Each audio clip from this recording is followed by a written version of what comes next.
House Oversight Committee set to depose former Epstein associate Leslie Wexner. The retail billionaire's wealth helped fuel Jeffrey Epstein's fortune.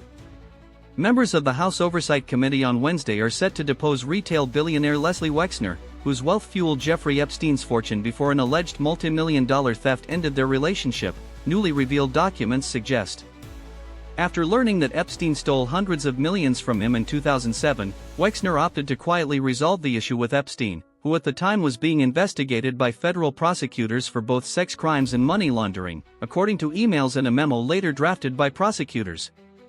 A vitally important person in the transformation of Epstein from college dropout to multi-millionaire advisor to the ultra-wealthy, Wexner, a businessman behind brands like Victoria's Secret and Bath Body Works, has received substantial scrutiny over his association with Epstein since Epstein's arrest and death by suicide in 2019.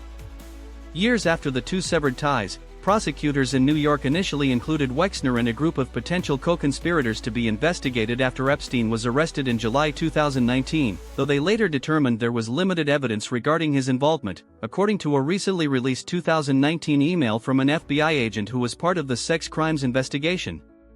The assistant U.S. attorney told Mr. Wexner's legal counsel in 2019 that Mr. Wexner was neither a co-conspirator nor target in any respect, a spokesperson for Wexner told ABC News in a statement following the release of Epstein files by the Department of Justice last month.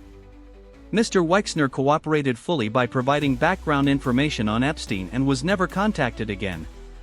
Lawyers for Wexner, in a meeting with federal prosecutors about 2 weeks after Epstein's arrest, claimed that Wexner had no knowledge of any inappropriate or unlawful activity with young women by Epstein and that Wexner's dealings with Epstein were more professional than social, according to a December 2019 prosecution memo summarizing the investigation into Epstein's potential collaborators. Wexner's attorneys said the two ended their relationship after Wexner learned that Epstein had stolen or otherwise misappropriated several $100 million from him, according to the memo. The memo stated that Epstein personally profited by repeatedly purchasing properties for the Wexners before buying them for himself at a fraction of the cost. The Wexners then decided to cut off Epstein, prosecutors wrote in the memo summarizing their discussion with Wexner's counsel. Epstein was throughout 2007 the subject of an ongoing investigation in Florida into sex crimes involving minors that had expanded to probe potential financial crimes and money laundering. The Wexners did not report the alleged theft of their funds to law enforcement and instead resolved the matter privately, according to prosecutors.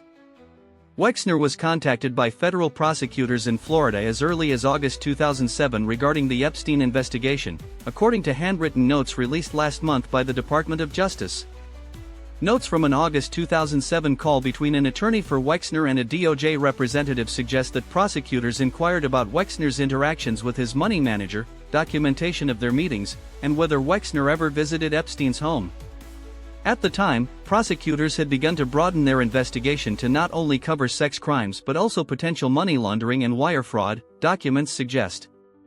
"She just wanted to know if Les has been to my house," Epstein emailed his associate Ghislaine Maxwell in August 2007, in an apparent reference to the prosecutor's contact with Wexner's lawyer, according to emails obtained by Secrets, a transparency website that received a cache of Epstein emails that were not included in the DOJ's disclosures. "It's bulls, she just wanted to let him know about an investigation is my guess," Epstein wrote back.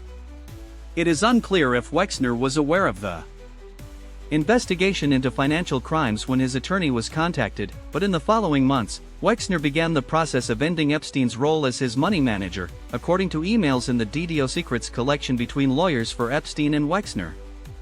"All I can say is I feel sorry. You violated your own number one rule. Always be careful," Wexner emailed Epstein in 2008, days before Epstein reported to prison for soliciting underage sex, according to documents included in Secrets collection. According to a 2019 prosecution memo, Wexner's wife began to look into Epstein's management of their money after Epstein claimed he was having legal problems involving an overly aggressive police chief and some sort of massage. According to the memo, Abigail Wexner discovered Epstein misappropriated a significant amount of the family's funds, including by purchasing property on the Wexners' behalf before selling it to himself at a fraction of the cost. When confronted, Epstein tried to convince Wexner's wife that she did not understand the financials and insisted that he had the Wexners' best interests at heart, the memo said. The Wexners did not want to bring unnecessary public attention to the issue, so they withdrew the power of attorney, and hired counsel to negotiate a private settlement with Epstein. Epstein resigned from the foundation and all of his roles with Wexner in September 2007 AC.